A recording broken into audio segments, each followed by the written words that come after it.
ለዛሬ መጀመሪያ ያደረኩት ታሪክ የማቲያስ ከተማ ወይም ወለላይን አስገራሚ የእውነተኛ ታሪክ ተረክ ነው። ቀጣዩ ደግሞ ነጩ ጫማ የሚሰኘው የመሐመድ እንድሪስ ታሪክ ሲሆን የመጨረሻው ታሪክ በመጽሐፍ ደረጃ ታትሞ የወጣ ዓለም ጉድ ያለለት አስገራሚ እውነተኛ ታሪክ ነው። ሰው ከዚህ አይነት ጉድ መውጣት ይችላል የሚያሰኝ ይኸው ሲነጋንቱ ናቸው ከማቲያስ ከተማ ወለላይ። ምንም ነገር ባይኖር እንኳን ነገር ያነሰዋል ብለን እንጀምር። መቼም አንድ ነገር አናጣም፣ ብናጣም የሆነ ነገር በውስጣችን እንዳለ አንክድም። ደግሞ ለነገር ጊዜውና ዓመተ ምሕረቱን ስንቆጥር አንውልም። ሌላ ነገር ምን አስጫረን? ያለው ይበቃናል። የጊዜውን መሮጥ ግን ልንገታው አንችልም። የምናነሳው ነገር ከተፈጸመ ብዙ ዘመኑ ነው። በዛ ዘመን አቶ ዱባለ አንድ ፒያሳን ሽንጥ ተደግፎ በቆመ ዕድሜ ጠገብ ቡና ቤት የማታ ዘበኛ ነበሩ። ለ20 ዓመት ያክል ከዛቸው ንቅንቅ ሳይሉ የቀጣሪያቸውን ንብረት ሳያስነኩ ኖረዋል።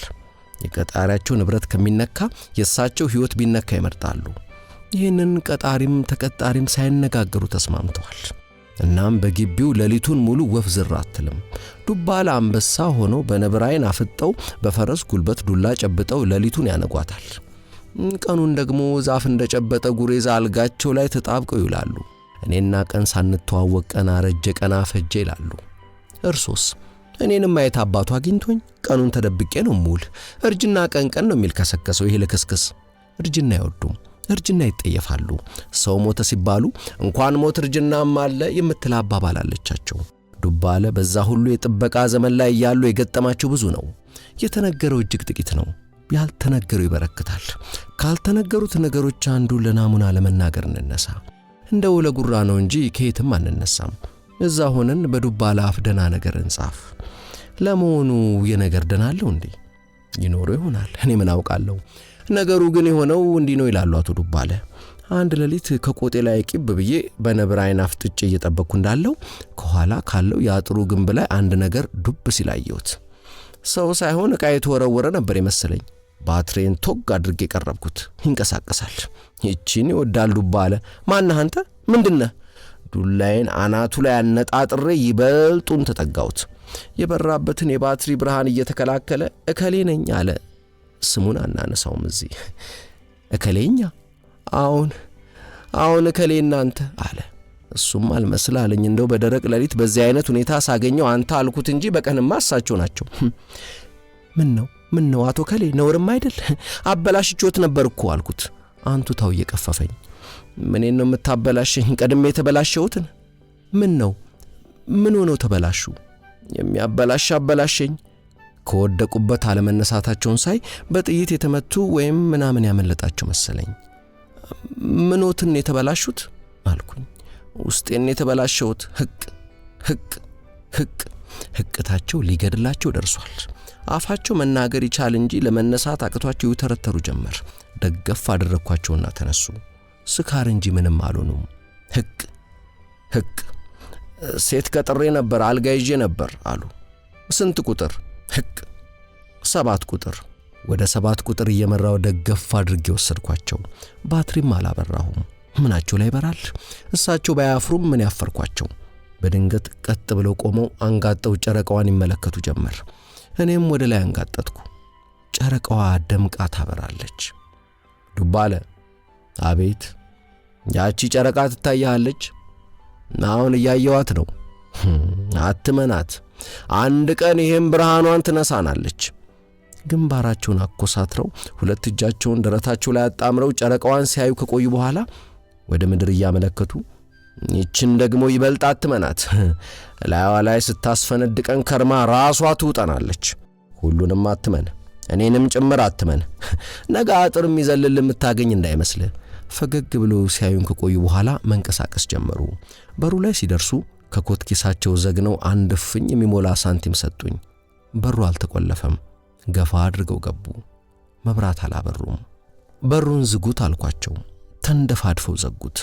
እኚህ የተከበሩ ሰው ውሻ ሆነው ውሻ መስለውን እንዴት እንደ ውሻ አጥር ዘለው ይገባሉ? ነገሩ ግርም አለኝ። ለመሆኑ ውሻ አጥር ይዘላል እንዴ? ቢዘልም ባይዘልም ውሻ ናቸው ብዬ በውሻነታቸው ደምድሜ በነብር ዓይኔ ለማፍጠጥ ወደ ቆጥ ያመራው። የጉድ ቀን አይመሽም ይባላል። ዛሬ የጉድ ሌሊት ነው ያልነጋው። ከትንሽ ቆይታ በኋላ የ7 ቁጥር በር ተመልሶ ተከፈተ። እንዴ እኚህ ሰው የምነካቸው አርፎ አይተኙም እንዴ? የባትሪን ብርሃን ወደ 7 ቁጥር ዘረጋው። ጠላታችሁ ክው ይበል። ጠላት ካላችሁ ሌላ የተከበረ ጠዋት አንቱ የሚባል ሰው ጫማውን ኮቱንና ሱሪውን አንጠልጥሎ በውስጥ ሱሪ ብቻ መለመላውን ቆሟል። አፈሪ ብላ ይሄንንም ይቀድሙንም አንድ ላይ አቆራኝቶ ወህኒ ነበር ማውረድ ብዬ አሰብኩ። ኤዲያ እኔም ብሎ ፍርድ ሰጪ የኔን ፍርድ ተውኩና የቀድሞ መሪዎቻችን ፊት ገተርኳቸው። የሰው ልጅ ክብሩን፣ አገሩን፣ ባንዲራውንና ቤተሰቡን የመጠበቅ ኃላፊነት አለበት። እነዚህ ግን ራሳቸውን እንኳን በአግባቡ መጠበቅ አልቻሉም። የመጀመሪያው አጥር ሲዘል አቧራ በቃመበት መልኩ ሆኖ ሁለተኛውን በተገኘበት ሁኔታ ልብሱንና መጫሚያውን እንዳንጠለጠለ ከተማውን 3 ጊዜ እንዲዞሩ ተደርጎ በመጨረሻም ገበያ ላይ 40 ጅራፍ እንዲገረፉ ይደረግ። ዳግማዊ አጤ ቴዎድሮስ። እነዚያ አጉራ ዘለሎች የሰሩት ሥራ በምድርም በሰማይም የሚያስፈርድባቸው ነው። ለምድር ጥፋታቸው በነፍስ ወከፍ 20 ጠገራ ብር እንዲቀጡ ወስኛለሁ። ለሰማይ ጥፋታቸው ደግሞ ፈጣሪ አምላክ ይፍረድባቸው። አፄ ዮሐንስ 4ኛ።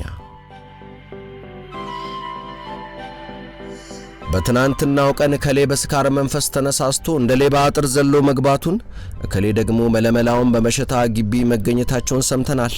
ሁለቱም በራሳቸው ላይ ያደረሱት ውርደት ማንም ከሚቀጣቸው በላይ ነው። ስለዚህ ሌላ ቅጣት አልጥልባቸውም። ነገር ግን ካሁን በኋላ አነስተኛ እንኳን ጥፋት ፈጽመው ቢገኙ ማርያምን አልምራቸውም። ዳግማዊ አጤ ምኒልክ። ከምንወደውና ከሚወደን ሕዝብ መካከል ለአገርና ለወገን ጠቃሚ ሥራ ሰርቶ ያገኘናቸውን ምስጋናና ሽልማት መስጠት የዘወትር ተግባራችን ነው። ትውልድን በመጥፎ አርአያነት የሚያበላሹ እንደነዚህ አይነት ሰዎች በየወቅቱና በየዘመኑ ማየታችን አልቀረም። በመሆኑም ከዚያ አመላቸው ተላቀው ከህብረተሰቡ መቀላቀል የሚገባቸው ስለሆነ ሁለቱም ሰዎች በጠረፍ ከተማ ተግዘው ለ3 ዓመታት በስራት እንዲቆዩ ወስነናል። ቀዳማዊ አፄ ኃይለ ሥላሴ። ሐቀኛና እውነተኛ ኮሚኒስት ፓርቲ እንመሰርታለን እያልን በተለይም በውስጥና በውጭ የጥፋት ኃይሉ ተወረን እንደዚህ አይነት የታሪክ አተላዎችን ተሸክመን ልንጓዝ አንችልም። ቂጣቸውን በሳንጃ ወቅተን ስናበቃ ግንባራቸውን በጥይት በሳስተን መቀጣጫ እንዲሆኑ እናደርጋለን። እናሸንፋለን። ፕሬዝዳንት መንግስቱ። ቅድሚያ ሊሰጠው የሚገባው የነዚህ ወራዶች በዚህ መልክ መገኘት ሳይሆን ብዙዎቻችን ሽሮና በርበሬ ለወር ማዳረስ እያሳሰበን እነሱ ይሄን ያክል ሊያዝናናቸው የሚችል ገንዘብ ከየት አመጡ የሚለው ጥያቄ ነው። አንድ ሰው ባንክ ቤት በር ላይ በሌሊት ቢገኝ ለጸሎት መጣ ተብሎ አይታሰብም። ባንክ ሊዘርፍ ነው። 4 ነጥብ። እነዚህ ባንክ ዘርፎ ባይያዙም የሚቦጠቡጡት ገንዘብ እንዳለ ምሽታቸው ማስረጃ ነው። ስለዚህ ጉዳያቸው በሕግ አካላት መታየት ይገባዋል። ጠቅላይ ሚኒስትር መለስ። የእነዚህን የተከበሩ የመሸታ ቤት ደንበኞች ጉዳይ ፓርቲያችንና መንግስት ሁኔታውን ባንክሮ ያያል። ሆኖም ሁኔታው ተጣርቶ የመለስን ሌጋሲ የሚጎዳ ሆኖ ካልተገኘ ልንጸልይላቸው እንጂ ልንቀጣቸው አንችልም። ጠቅላይ ሚኒስትር ኃይለ ማርያም። ከሁሉም የቀድሞ መሪዎች የቴዎድሮስ ፍርድ ደስ አለኝ። ምነው በነበሩና ሱሪያቸውን አስወልቀው 40 ባቀመሱ ሊኖሩ ብዬ አሰብኩ። ሰውየው አሁንም በዛው መልክ ልብሱን ጨብጦ እንደቆመ ነው። ማነህ? ምንድነው? አልኩት እንደዘበት። እኔ ነኝ ዱባለ አለ። እንደው ጠየቅኩት እንጂ ባይነግረኝም ለይቼዋለሁ። እንዴት የተያዘ ክፍል ገባ? ወይስ አንተ ነህ ክፍሉን ቀድሜ ያስከው ብዬ ጠየቅኩት። ይህ አሁን ምን ዋንቱ ይባላል? ተሳስቼ ነበር የገባሁት አለ። እንዴት? ከሽንት ቤት ስመለስ በሩ ክፍት ነበር። ፊት ለፊት አልጋውን ሳየው አልጋ ያስኩ መስሎኝ ገብቼ ተኛው። ሞቅታዬ ከፍ ብሎ ነበር። ሰው ነበር አይደለም እንዴ ጠየቅኩ። አሁን አንዲት ሴት ነበረች፣ ጫፏንም አልነካዋትም። እና አርፋ አተኛም ነበር? ምኑን ተኛውት እንዴ? አንዱ መጥቶ ላይ ተከመረብኝ። አልጋ እንዳላስኩኝ ትዝ ያለኝ ያን ጊዜ ነው። ተነስቼ ወጣው። እና አሁን ምን ይሻላል? ልብሱን እየለባበሰ እዚሁ አንተ ጋር ቁጭ ብዬ አድሬ ጠዋት እሄዳለሁ ሲል ልመና ቀረበ። ምን ይደረጋል? እኔ ቆጥ ላይ አውጥቼ አስተኛውት። ወዲያው ማንኳረፍ መጀመሩ ገርሞኝ ዞር ስል የውጭው በር በለዘብታ ተንኳኳ። ማን ነው አልኩኝ። እኔ ነኝ ጋሽ ዱባለ። ቀን እዚሁ የምትሰራ የቡና ቤት ሰራተኛ ናት። ምንድነው? የወሰደኝ ሰው ያባረረኝ እና ተመልሶ ሴቶች ቤት መግባት ተከልክሏል። የት ታድሪያለሽ አልኳት። እርሶ መኝታ ላይም ቢሆን ተኛለሁ አለች። የኔን መኝታ ሰው ተኝቶበታል። ቢተኛም አብሬ ተኛለሁ። በዚህ ሌሊት የት ይሉኛል? ወይ ጉድ! ሴት አትጣ ያለው ሰውዬ ሴት አይጡ ያላቸው ሰውዬ ልበል እንጂ ሊነጋ ምን ቀረው? ሲነጋ እኮ አንቱ ናቸው። በር ከፍቼ ካስገባዋት በኋላ ከቆጡ ላይ ከሳቸው ጋር ሰቀልኳት።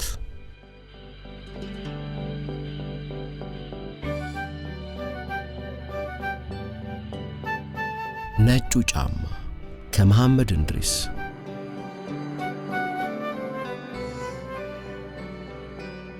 ዳዊት ቤቱ የገባው በጊዜ ነበር። ወዶ አልነበረም በጊዜ የገባው፣ ኪስ ውስጥ ምንም ገንዘብ ስላልነበረው ነው። ዘላለም በጓደኞቹ የተጋበዘ የነሱ የጽድቅ ጎተራ መሆን ሰልችቶታል። ጫት ነጋዴውም በዱቤ አልሰጥም ብሏል። የሚጠጣበት ግሮሰሪም እንደዛው። የዛሬ ሳምንት አሜሪካ ያለችው ታናሽ እህቱ ለዓመት በዓል $500 እንደምትልክለት ቃል ገብታ ነበር።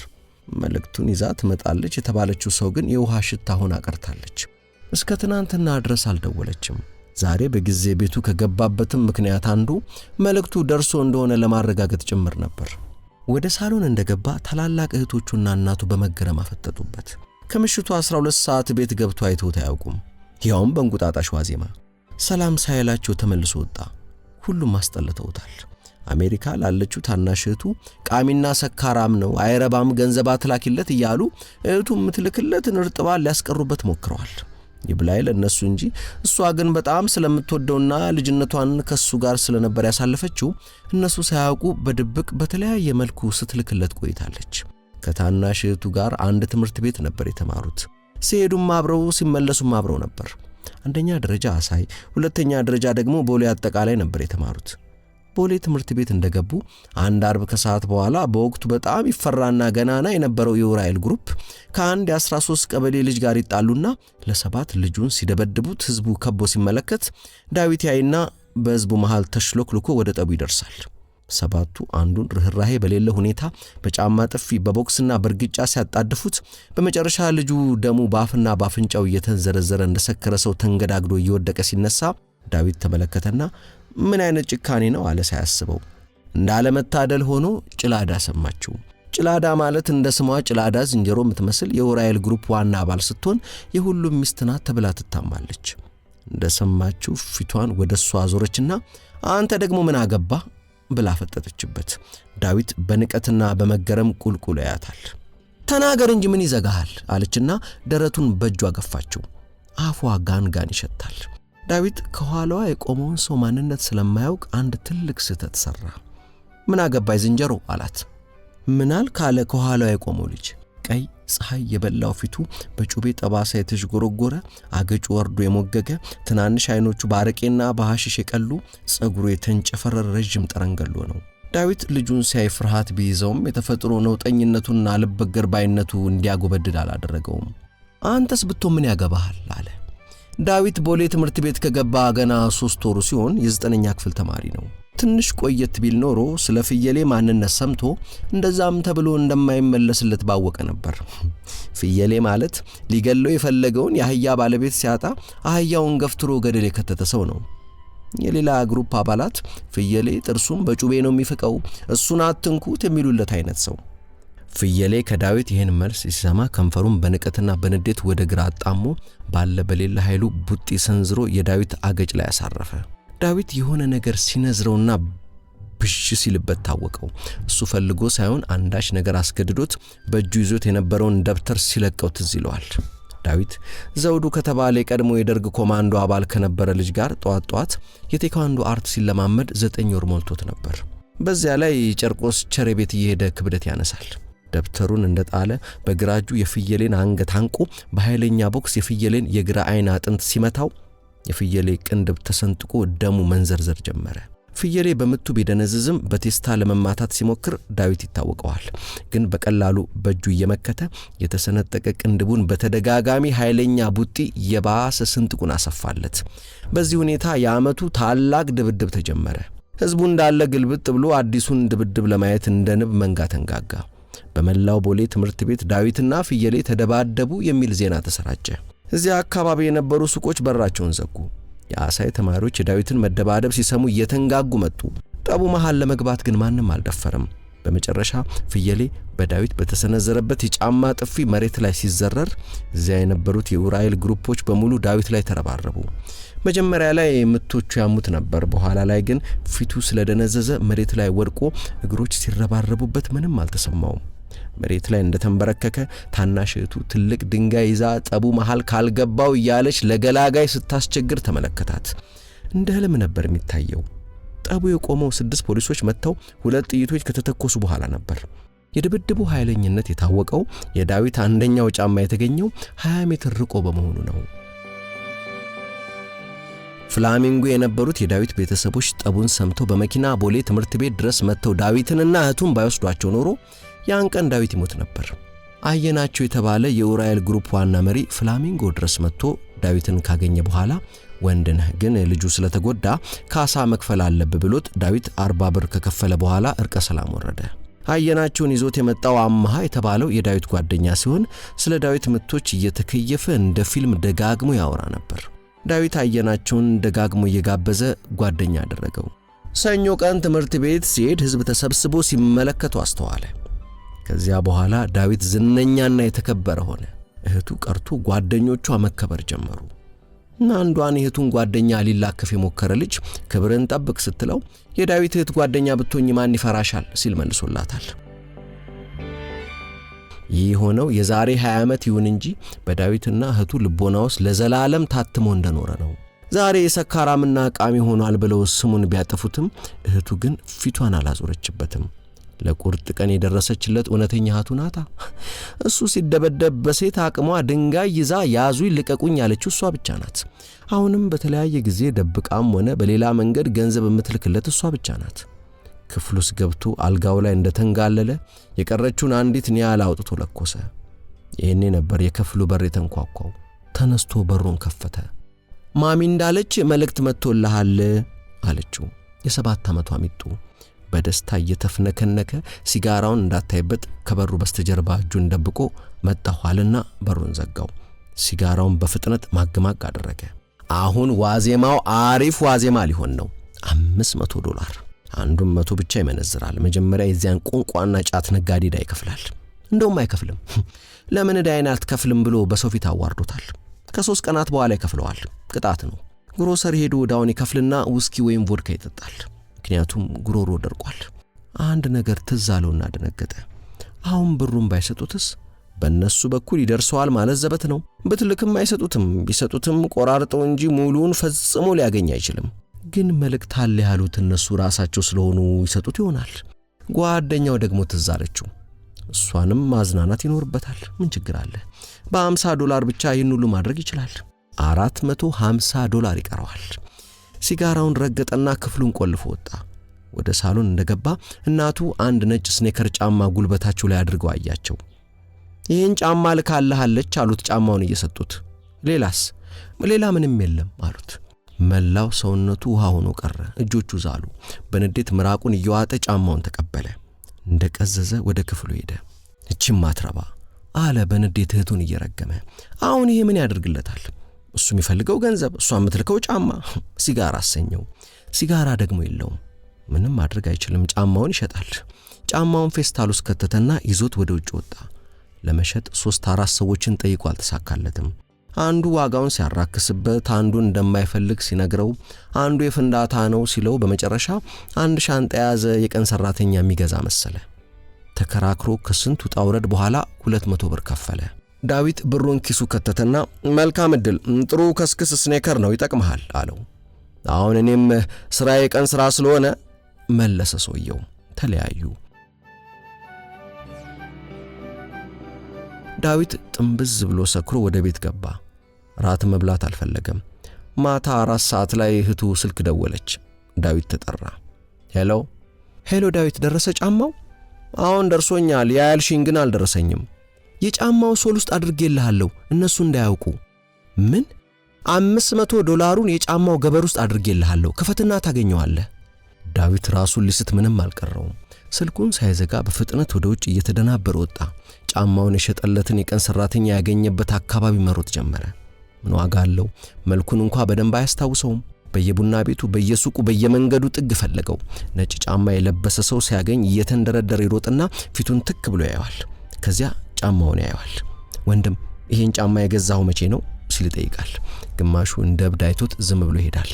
አንዳንዱ ደግሞ ምን ነው ፈለከው ልስጥህ እያሉ ያሽማጥጡበታል። እሱ ግን ነጭ ጫማ የለበሰ ሰው ባየ ቁጥር እየሮጠ ሄዶ መጀመሪያ ሰውየውን ከዚያ ጫማውን እያየ መጠየቁን አላቋረጠም። ጫማውን የገዛው የቀን ሰራተኛ ነው። በቀን 20 ብር ተከፍሎት የሚሰራ ለ20 ብር ብሎ ጠዋት 11 ሰዓት ተነስቶ ቀኑን ሙሉ ሲቆፍር የሚውል በእግሩ የረገጠው ግን $500 መሆኑን አያውቅም። ዳዊትን አትብላ ያለው አምላክ ብላ ብሎት ገበሩን ከፍቶ ካላገኘው በቀር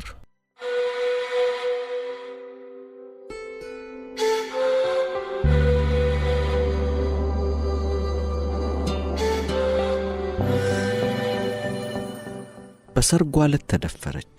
እርሷ ግን የኬንያዊቷ ፓስተር አስገራሚ ታሪክ።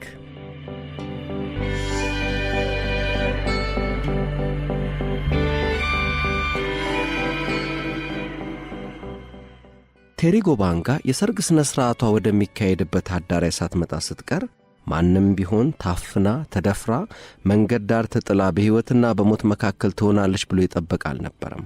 እንዴት ሆኖ?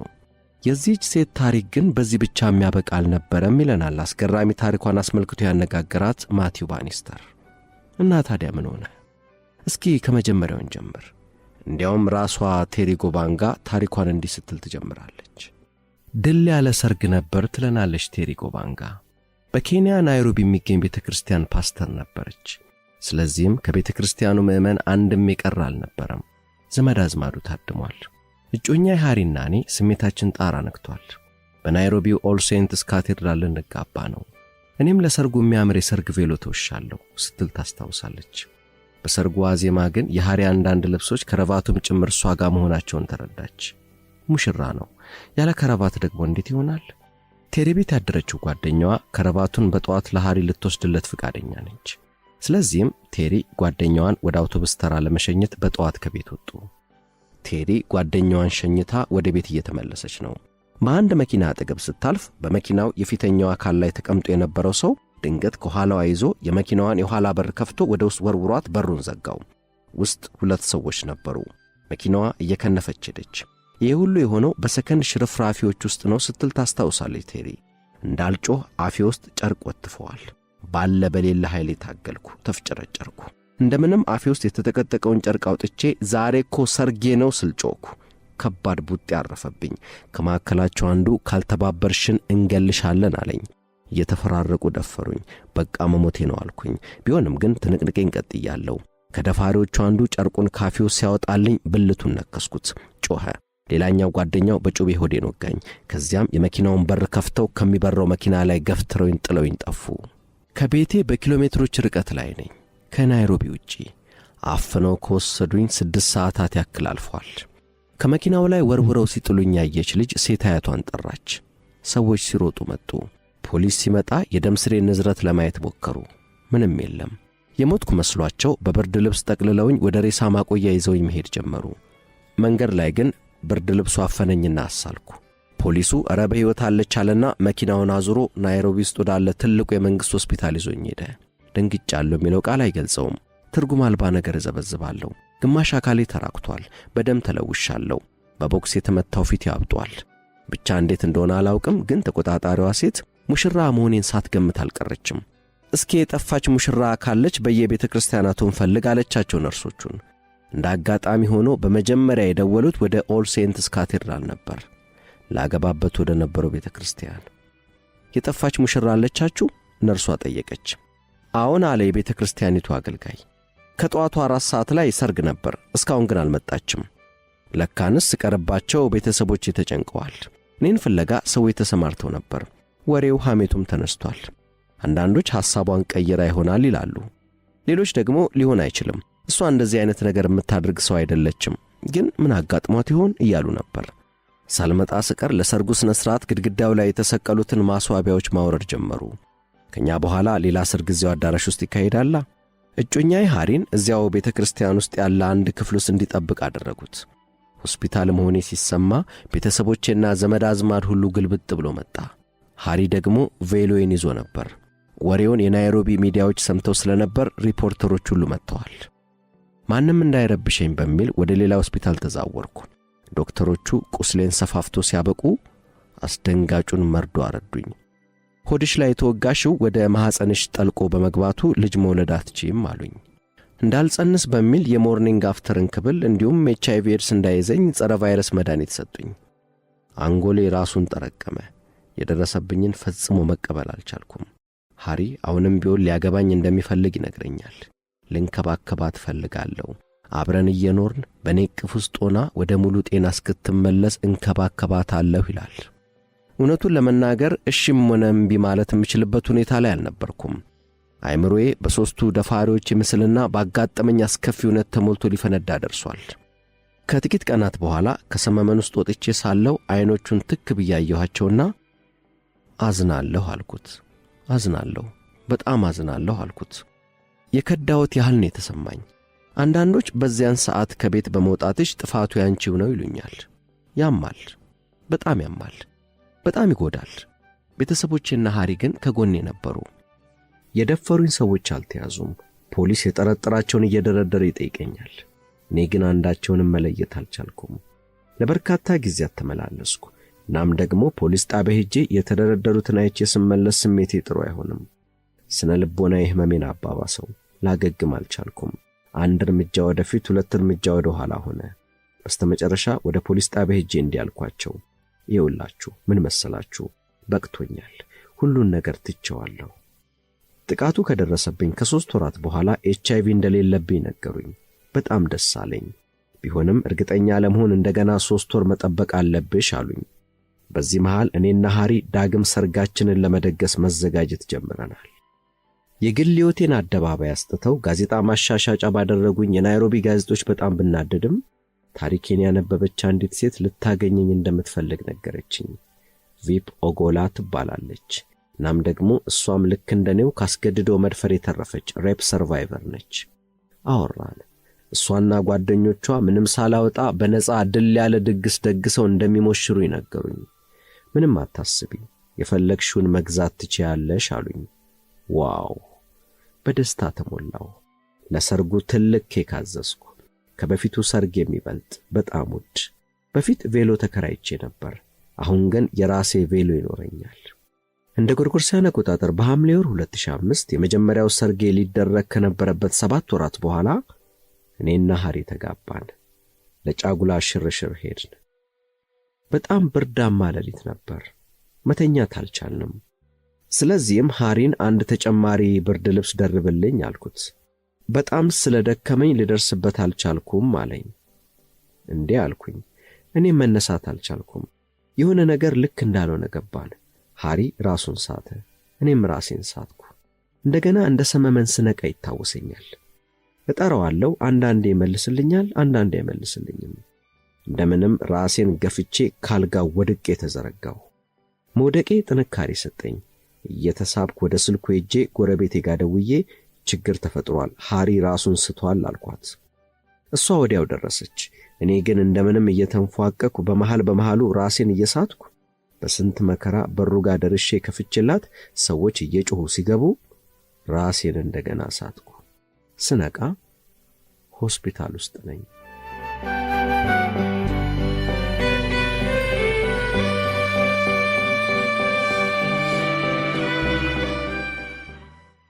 ባሌስ አልኳቸው።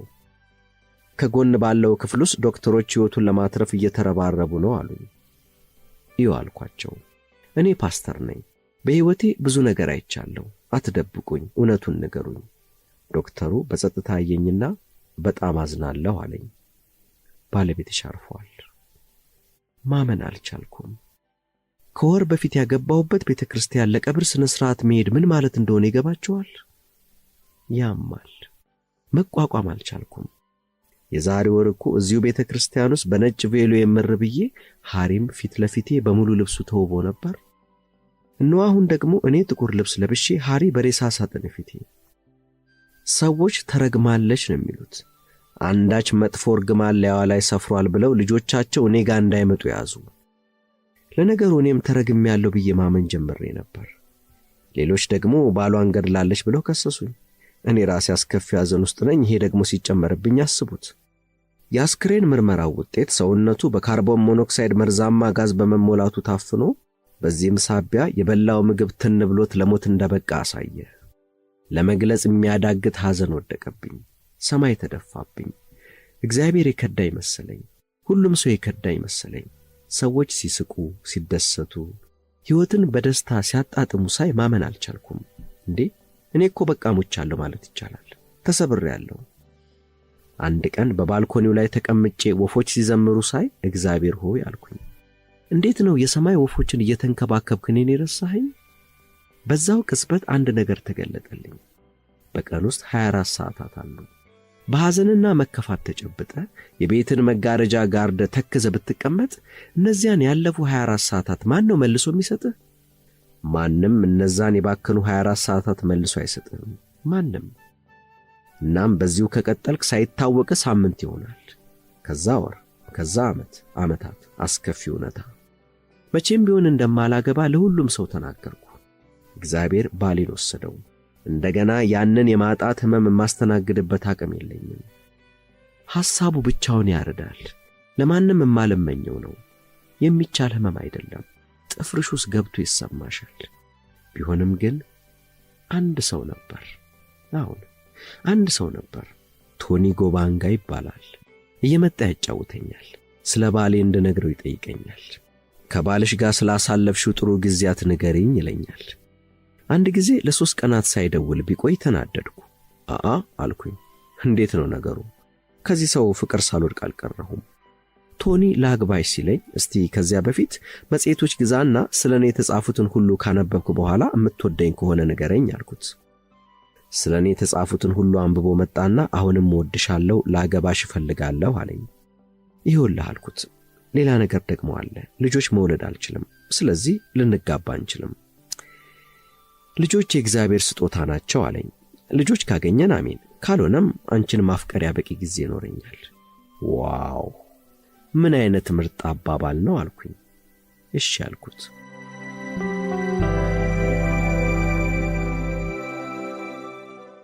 ቶኒ ለቤተሰቦቹ ሲነግራቸው በመጀመሪያ በጣም ደስ አላቸው። ታሪኬን ሲሰሙ ግን አበዱ።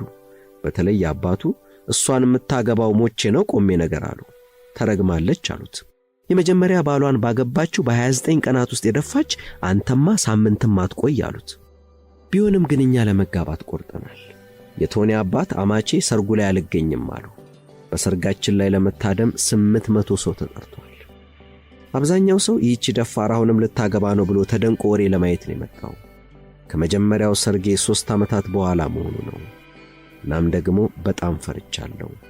በካህኑ ፊት ቃል ኪዳን ስንለዋወጥ በውስጤ እንዲህ አልኩኝ፣ አባት ሆይ እነሆ እንደገና መጣው፣ እባክህን እንዳይሞትብኝ። ቤተ ክርስቲያኑን የሞላው ሰው ለእኛ ሲጸልይ እኔ ራሴን መቆጣጠር አልቻልኩም። አነባው።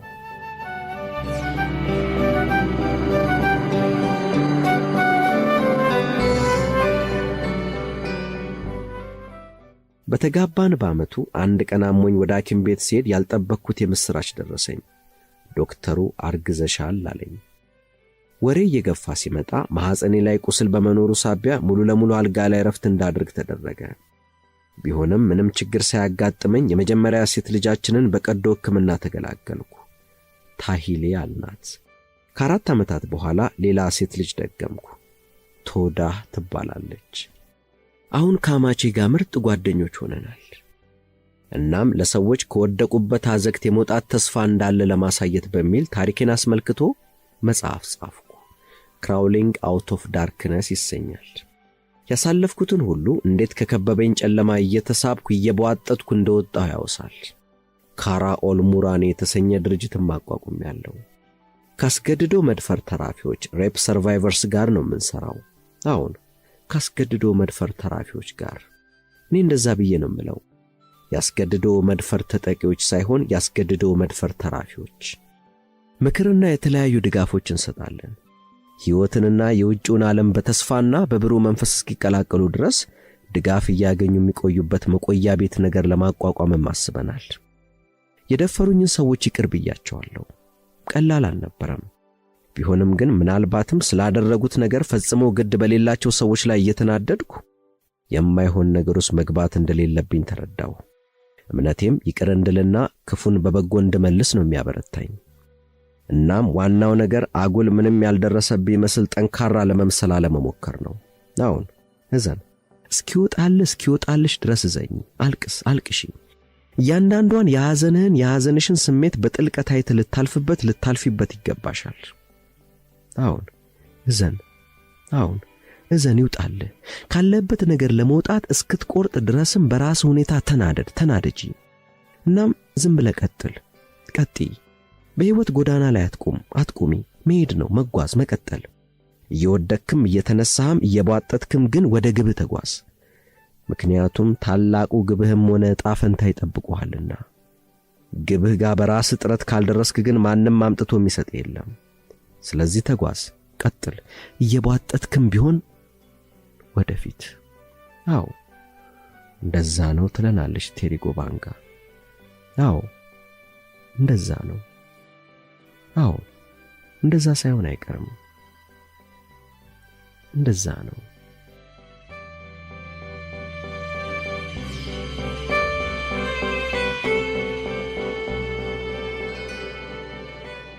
ውድ የቻናሌ ተከታታዮች የሰማችሁትን እንደወደዳችሁ ተስፋ አድርጋለሁ።